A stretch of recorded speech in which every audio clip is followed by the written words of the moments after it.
दर्शकों, आप देख रहे हैं हल्ला बोल न्यूज़ और मैं दीपक मजूमदार अभी जो है धरना स्थल पर आए हुए हैं। यहाँ पे अनियमित कर्मचारियों की जो फिर से एक बार धरना प्रदर्शन होगा, जिसकी पूरी तैयारियाँ चल रहा है। सारे विभाग जो हैं कल से यहाँ धरना देंगे और हम जानने की कोशिश करें ये किस प्रकार की जो तैयारियाँ हैं। देखिए ये जो पंडाल पूरे लग रहे हैं, मैं कैमरामैन साथी से कहूँगा कि पंडाल दिखाएं। वहाँ सामने मंच बन रहा है और जो कल जो धरना जिस प्रकार से दिया जाएगा, सारे प्रदेश में जितने भी विभाग हैं वो सारे लोग जो है आज से यहाँ पे पहुँच गए हैं। ये देखिए ये कुछ लोग जो हैं अन्य ज़िलों से यहाँ पहुँचे हुए हैं और इनकी क्या क्या समस्याएं हम जानने की कोशिश करेंगे। सबसे पहले जो धरना के आयोजक हैं उनसे बात करेंगे कि किन मुद्दों को लेकर के फिर से ये धरना पर बैठ रहे हैं, क्योंकि ये पिछले समय जो है काफ़ी लंबे समय से धरना दिए थे और धरना अपना ख़त्म कर दिए थे, परंतु फिर से ये धरना के लिए फिर से तैयारियाँ कर रहे हैं। तो किस प्रकार की तैयारी करें, क्या योजनाएँ हम जानने की कोशिश करेंगे। गोपाल जी हमारे बीच आप पहुंचे हुए हैं और हल्ला बोल न्यूज़ में आपका स्वागत है। तो कल जो धरना होना है तो किन मुद्दों को लेकर के, मुख्य मुद्दे हैं जो लेकर के आप आ रहे हैं और फिर से सरकार के खिलाफ हल्ला बोलने की कोशिश कर रहे हैं। प्रदेश के लाखों अनियमित कर्मचारी अपनी 4 सूत्री मांग जैसे नियमितीकरण है, जो हमारे जो साथी को निकाला गया है हम उनकी बहाली है। तीसरा जो है कि जो अंशकालिक साथी है उनकी पूर्णकालीन करने, और चौथा आउटसोर्सिंग ठेका प्रथा बंद करने को लेकर हम काफ़ी वर्षों से संघर्ष रहते हैं। वर्तमान सरकार ने सत्ता में आने के पूर्व हमको स्पष्ट बोला था कि भैया हमारी सरकार आएगी तो प्राथमिकता के आधार पर आपको 10 दिन में नियमितीकरण देंगे और आपकी सारे मांगों पर गंभीरता से विचार करते हुए आप पूर्ण करेंगे। लेकिन आज 4 साल व्यतीत हो गए हैं, लेकिन सरकार ने हमारे बातों पर कोई गंभीरता से विचार नहीं किया है। इस संदर्भ में हमने कई बार माननीय मुख्यमंत्री महोदय से मिलने की भी कोशिश किया, लेकिन इन 4 सालों में हमसे मुलाकात माननीय मुख्यमंत्री महोदय ने मुलाकात के लिए समय नहीं दिया। ये हमारे लिए बहुत अत्यंत खेद का विषय है। हमारा एक कल का कार्यक्रम है अनियमित बैठक, जिसमें हमारे प्रदेश के लगभग 52 अनियमित संगठन और 81 जो विभाग के जो कर्मचारी हैं यहाँ पर उपस्थित होंगे और हम मंथन करेंगे, सरकार से मांग करेंगे इस बैठ करके कि भाई आपने जो कमिटमेंट किया था उसको आप पूरा कीजिए और हमको नियमितीकरण का सौगात दीजिए। इसी प्रकार मैं बताना चाहूँगा कि हमारे लगभग 30,000 जो अनियमित कर्मचारी है उसको विगत 3 साल, 4 साल, 5 साल, 6 साल से निकाला गया है, जिसमें औपचारिक तरह के हमारे साथी हैं, जन भागीदारी के साथी है, प्रेरक के साथी हैं और फिर क्या है ग्राम राष्ट्रीय स्वराज अभियान के हमारे साथी हैं, पंचायत विभाग के साथी। इस तरह से लगभग 30,000 जो साथी हैं उसको निकाल दिया गया है। हम चाहते हैं कि कम से कम सरकार इनको रोजगार दे। इन सब मुद्दों को लेकर के हम कल एक अनियमित बैठक का आयोजन कर रहे हैं, जिसमें प्रदेश के दूरस्थ क्षेत्रों से हमारे साथी आ रहे हैं। आप देख रहे हैं यहाँ पर हमारे सूरजपुर के फॉरेस्ट विभाग के हमारे साथी यहाँ पर आ गए हैं। इनको वर्ष 2020 में कोरोना पीरियड में इनको निकाल दिया गया था। ये हमारे लिए बहुत तकलीफदेह बात है।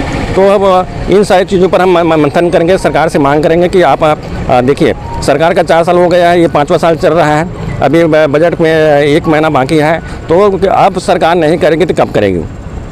18 तारीख को माननीय मुख्यमंत्री महोदय ने जी मीडिया में बोला था कि भाई हमारे पास अभी समय है, हम करेंगे, लेकिन हमारे लिए तो समय नहीं है। तो आपके माध्यम से माननीय मुख्यमंत्री महोदय से मैं आग्रह करूंगा कि हम प्रदेश के जो लाखों अनियमित कर्मचारी जैसे संविदा, दैनिक वेतनभोगी, कलेक्टर दर, जॉब दर, मानदेय, आउटसोर्सिंग ठेका, अंशकालिक है, इनकी बातों को आप गंभीरता से लीजिए और जो आपने वादा किया था उसको पूरा कीजिए। गोपाल प्रसाद साहू, प्रांतीय संयोजक, छत्तीसगढ़ अनियमित कर्मचारी मोर्चा। जिस प्रकार से इन्होंने कहा कि सरकार के 4 वर्ष पूर्ण हो गए हैं और सरकार ने 4 वर्ष पूर्ण होने की भी खुशियां छत्तीसगढ़ की जनता के साथ मनाई हैं, और उसके बीच में ये दुखद बात है कि ये लगातार जो है जिस प्रकार से अपना धरना प्रदर्शन करते आए हैं, अपनी मांगों को लेकर के प्लेटफॉर्म तैयार करके सरकार को ध्यान आकर्षित करने की निरंतर कोशिश कर रहे हैं, परंतु सरकार जो है अभी भी चुप्पी साधे हुए हैं। और इस चुप्पी में फिर से धरना का जो आगाज़ हो रहा है, आज उसकी तैयारियां हो रही है। तो किस प्रकार से तैयारी हो रही है और कितने विभाग जो है कल धरना पे बैठने वाले आपके साथ? सबसे पहले हल्ला बोल के आपकी पूरी टीम को मकर संक्रांति की, यहाँ उपस्थित हम सभी साथियों को मकर संक्रांति की, आपके समस्त दर्शकों को और मेरे 5 लाख अनियमित कर्मचारी साथियों को मकर संक्रांति की बहुत बहुत बधाई। कल हमारा 11 से 5 रविवार के दिन में यहाँ पर एक बैठक का कार्यक्रम आयोजित है, जिसकी बाकायदा विधिवत हमने परमिशन ली हुई है। और इस बैठक में समस्त 54 विभाग और 40 निगम मंडल आयोग के जितने हमारे 5 लाख साथी हैं, अनियमित जो नियमित नहीं हुए हैं, वो सब इसमें सादर आमंत्रित हैं। इसमें संविदा, दैनिक वेतनभोगी, श्रमिक दर के श्रमिक, कलेक्टर दर के श्रमिक, आउटसोर्सिंग, प्लेसमेंट, ठेका, अंशकालीन जॉब दर मानदेय, इस श्रेणी का जो भी काम करते हैं और जिनको भी लगता है कि अब भाई लंबे समय से हम काम कर रहे हैं और हमारे को जो है नियमितीकरण, स्थायीकरण या स्थायी कर्मी जो है वह बनने के हम पात्र हैं या हमको वह एक सुविधा मिलनी चाहिए, वे सभी इसमें आमंत्रित हैं। और पूरे प्रदेश से बहुत लोगों के फ़ोन आ रहे हैं। अभी हमारे कुछ साथी जो बहुत दूर के थे वो आज ही आ गए हैं। तो इस प्रकार से बड़ी संख्या में लोग यहाँ 40-50 हज़ार की तादाद में यहाँ पहुँचने वाले हैं। और इसमें हम सभी बहुत ही सकारात्मक ढंग से, अभी तक आप देखे होंगे सब कार्यक्रम में सरकार को कोसना, गाली देना, रैली, धरना प्रदर्शन होता है। हमारे इस संगठन के बैठक में हम सरकार को वह कानूनी बाधा मुक्त सलाह, संवैधानिक बाधा मुक्त सलाह और ज़ीरो बजट जिसमें सरकार को हम लोगों के भला करने की जो शुरुआत होगी, नियमितीकरण, स्थायीकरण या स्थायी कर्मी बनाने की, उसमें कोई भी वित्तीय भार नहीं आएगा, ऐसा सुझाव हम देंगे। अतिरिक्त नहीं होगा, हाँ, कोई अतिरिक्त व्यय नहीं होगा। इसी के लिए हम बैठक कर रहे हैं। और इसमें हमने सादर मुख्यमंत्री जी को आमंत्रित किया है, पूर्व मुख्यमंत्री जी को आमंत्रित किया है और विभिन्न दलों के जो राजनेता हैं उन सभी को आमंत्रित किया है। और ये बैठक का एक लाइन में मैं सार में बोलूँगा, हम जम्मू 5 लाख छत्तीसगढ़िया ST SC OBC और जनरल कास्ट के अनियमित कर्मचारी मन के ये बैठक है, जेमा जम्मू पार्टी के छत्तीसगढ़ के पक्ष विपक्ष सत्ताधारी सबों पार्टी के छत्तीसगढ़िया नेता मन के साथ में हम मिल बैठ के छत्तीसगढ़ के हित पर एक बहुत अच्छा निर्णय लेबो। और हमर मन के आकांक्षा से पद के 5 लाख के एक झटका में नहीं हो सके, शुरुआत हो। और हमर मन के जो अलग अलग 5 प्रकार है, जैसे कुछ सुविधा वाले मन के हो, कुछ दैनिक वेतन भोगी के हो, कुछ श्रमिक दर कलेक्टर दर के हो, कुछ अंशकालीन जॉब दर मानदेय के हो, कुछ आउटसोर्सिंग प्लेसमेंट ठेका वाले मन से ले जाए। ये हमारा आकांक्षा है। भले 5 श्रेणी में 2-2 हज़ार बस के आदमी के हो, शुरुआत हो, ताकि ओकर पाछू जन मन के आए जन वही प्रक्रिया, वही नियम कानून से आए तेखर बर रद्दा बन जाए। अभी जो है माननीय मुख्यमंत्री जी ने स्वामी विवेकानंद की जो कुटिया थी जहां आकर के रहते थे, उनका अनावरण जो किया है उन्होंने, जिस प्रकार की जो भूमि पूजन की है उसकी नई स्मृति को बनाने के लिए, उस दौरान उन्होंने खेल और जो पुलिस विभाग की जो भर्तियों की बात की है, नई भर्ती की, तो वो तो करेंगे ही। साथ में जो अनियमित कर्मचारी जो है उनको इतनी तकलीफ़ में 4 सालों से लटका कर रखे, इसमें क्या आप लोगों का क्या कहना है? देखिए, नकारात्मकता देखेंगे, सब जगह नकारात्मकता दिखेगी। मैं सकारात्मकता देखता हूँ, सकारात्मक व्यक्ति हूँ। अखबारों के माध्यम से हमें सूचना मिली है कि एक शुरुआती दौर तो शुरू हो गया है। संविदा, दैनिक वेतनभोगी और श्रमिक दर के श्रमिकों के लिए खुशखबरी आई है। हम ये जो बैठक कर रहे हैं और ये जो खुशखबरी आई है, ये अचानक नहीं आई। हम पुराना बैठक किए थे। आपकी जो बैठक होगी, जी, कोई सार्थक निर्णय निकलेगा, सरकार संवेदनशील होगी? एकदम अच्छा सवाल। मैं यही लाइन बोलने वाला था कि हमारा पुराना बैठक हुआ, सरकार ने एक शुरुआत की, सरकार की शुरुआत हो गई है, जिसमें मैं अभी फिर से दोहरा रहा हूँ, दैनिक वेतनभोगी, संविदा और श्रमिक दर का वो प्रक्रिया प्रारंभ किया गया है, जो हमको मीडिया हाउस से पता चल रहा है। अब उस दायरे को बढ़ाने के लिए पुनः यह बैठक हो रहा है। इसमें हम ये कोशिश में है, ये प्रयास में है, अंशकालीन जॉब दर मानदेय, आउटसोर्सिंग प्लेसमेंट ठेका में जो वर्षों से काम कर रहे हैं, भले गिने चुने 2-4 हज़ारों को करो, 2-2 हज़ार को हो, पर रास्ता बने। आप पूरे मान लीजिए 1-1.5 लाख होंगे आउटसोर्सिंग प्लेसमेंट ठेका में, आप 2,000 को तो रखिए विभाग में, जो वरिष्ठ हैं, जिनकी आयु सीमा बहुत ज़्यादा हो गई है, जो व्यक्तिगत रूप से अपने निजी रूप से आयु की सीमा में 50 साल पहुँच गए हैं। आप अंशकालीन जॉब दर में केवल 50 साल वालों को कम से कम पूर्णकालिक तो करिए। क्या लगता है जी, आप जो बोल रहे हैं, जिनकी आयु सीमा कम बची हुई है, रिटायरमेंट के कगार पे हैं, इन लोगों को अगर वो सरकार जो है नियमितीकरण देती है और बाकी लोगों को छोड़ देते हैं, तो क्या आप जो हैं प्रतिनिधित्व कर रहे हैं युवा वर्गों को संभाल पाएंगे?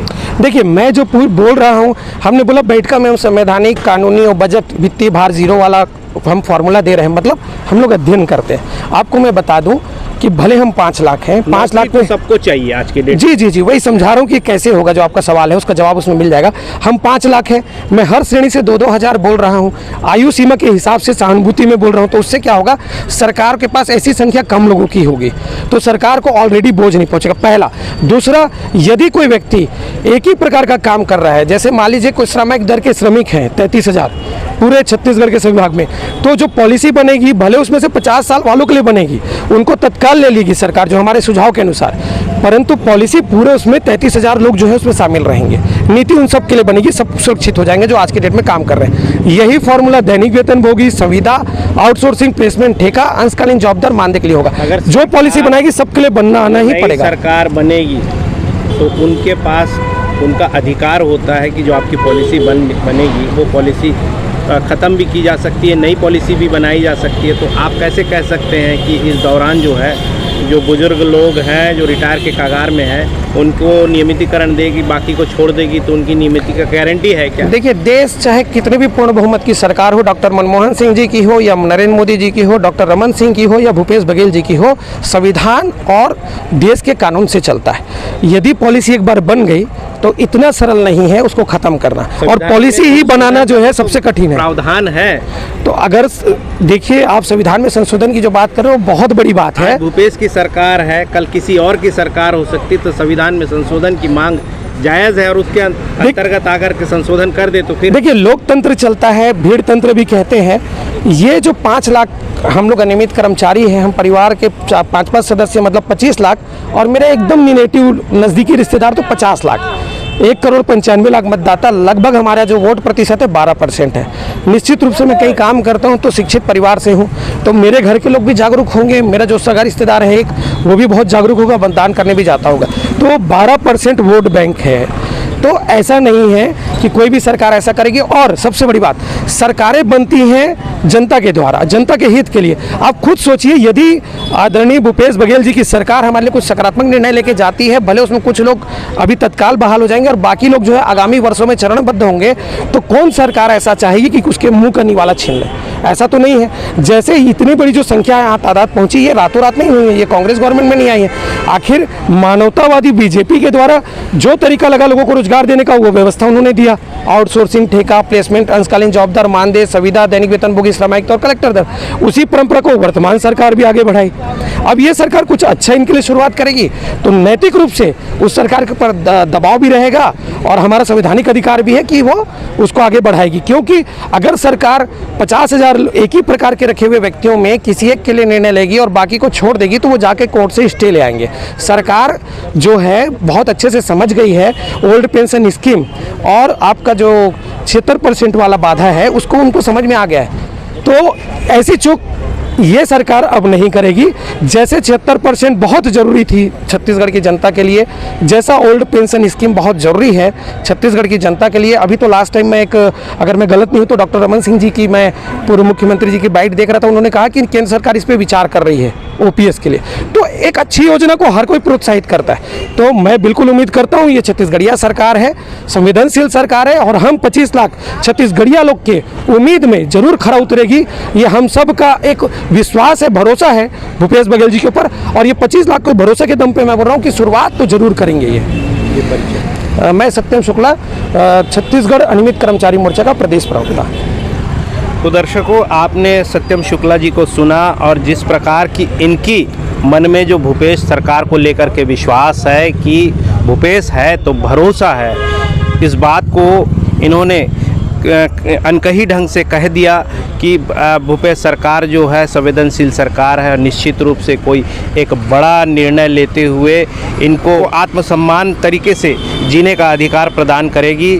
तो इस बीच हमारे बीच में जो है आज जो जिस प्रकार का जो आयोजन चल रहा है, तैयारियां चल रही है, उस बीच जो है हमारे कुछ और जो लोग हैं अन्य ज़िले से आए हैं, उनसे भी हम चर्चा करेंगे कि किस प्रकार की अपनी सहभागिता दे रहे हैं। महोदय, आप जो कहाँ से आए हैं, कौन से ज़िले से आए हैं और आपका नाम क्या है? हम लोग सर सूरजपुर ज़िला से आए हैं। मेरा नाम प्रभु यादव है। मैं ग्राम महेशपुर का रहने वाला हूँ। थाना पोस्ट प्रेमनगर पड़ता है, जिला सूरजपुर। किस विभाग से आए हैं? हम लोग वन विकास निगम में 2007 से लगातार काम कर रहे थे। सागौन पौधा रोपण सुरक्षा का कार्य, सुरक्षा श्रमिक का काम कर रहे थे। और जो है करते करते बोलते थे विभागीय उच्च अधिकारी कि हम लोग आप लोगों को रेगुलर कर देंगे, आप लोग लगे रहिए। तो 2020 में जब कांग्रेस का सरकार आया, अधिकारी ने आपको दिया लॉलीपॉप, जी है ना जी, रेगुलर का लॉलीपॉप दिया जी। है। उसके बाद क्या हुआ? 2020 में कोरोना का लॉकडाउन लगा सर। उसी समय बोले कि अब सरकार काम ही नहीं दे रहा है, हमारे पास काम ही नहीं है तो कहाँ रखें, तो लोग घर चले जाओ, जब काम खुलेगा तो फिर आप लोगों को बुला लिया जाएगा, यही कह के और सबको मतलब कोरोना काल का जो है ना जी बहाना करके आप जी। लोगों को अभी बाहर निकाल दिया गया है। सरकार का कहना था हमारा कि मतलब भूपेश सरकार हमारा बोले थे कि अगर कोरोना काल में किसी को कार्य से न हटाया जाए, पृथक न किया जाए, न तो मतलब किसी का वेतन कटौती न किया जाए। तो इस तो दौरान हमारी सरकार रहते हुए हम लोगों का जो है इस प्रकार किया गया, ये थोड़ा दुख की बात है क्या सर। किसको दोषी मानते हैं आप?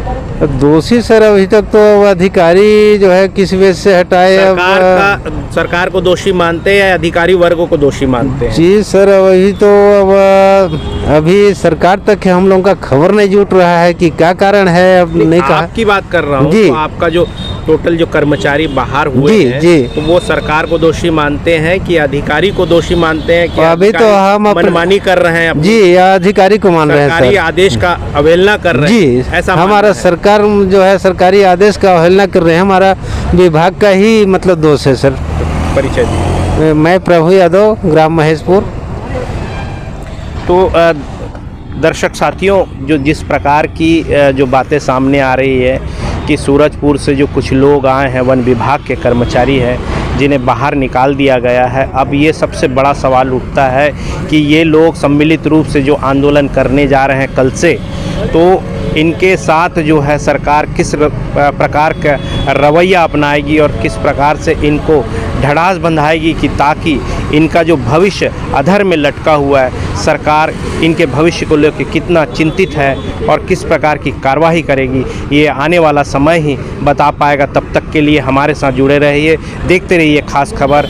मैं दीपक मजूमदार और आप देख रहे हैं हल्ला बोल न्यूज़।